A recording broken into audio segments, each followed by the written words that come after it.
So this is a stark reminder of what law enforcement has traditionally done in this country.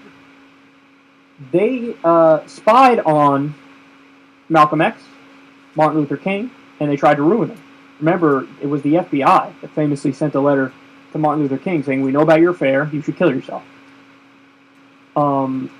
Malcolm X, they tried to find similar dirt, but it turns out he was not cheating on his wife, so they didn't have anything in that respect. But he also his life ended in an assassination. It's an open question as to whether or not it was actually. They say it was definitely the Nation of Islam that did the hit. Some people even say Louis Farrakhan, but I don't know who it is. All I know is there's a question as to whether it's them or could be our law enforcement agencies. But there's a history of spying on dissidents and people who are trying to implement social change.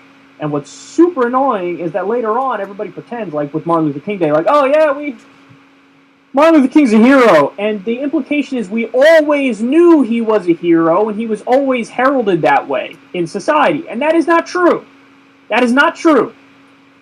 For the longest time he was despised. And you see a lot, and the idea like, oh, we stopped all that. Not true. They're still spying on people trying to implement social change. And they're doing it because they don't agree with the social change.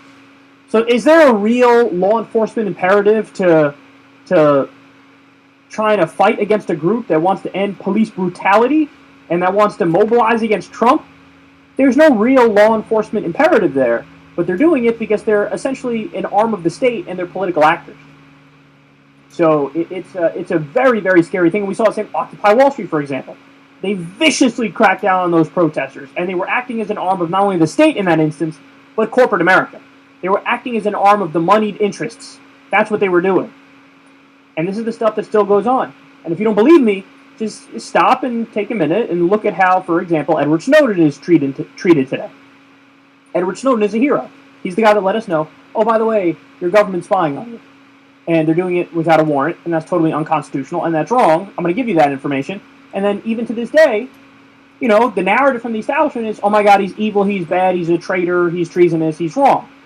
Meanwhile, you can draw a line between what Daniel Ellsberg did and what Edward Snowden did. Daniel Ellsberg today, because he released the Pentagon Papers that showed how we were massacring innocent people in Vietnam, but today everybody goes, oh, Daniel Ellsberg's a hero.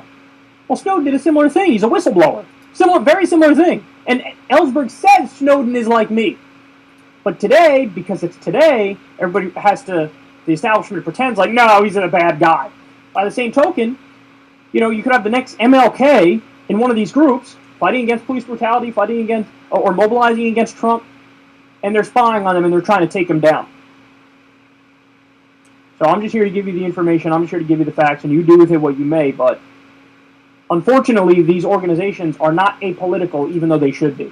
And when I say these organizations, I mean law enforcement.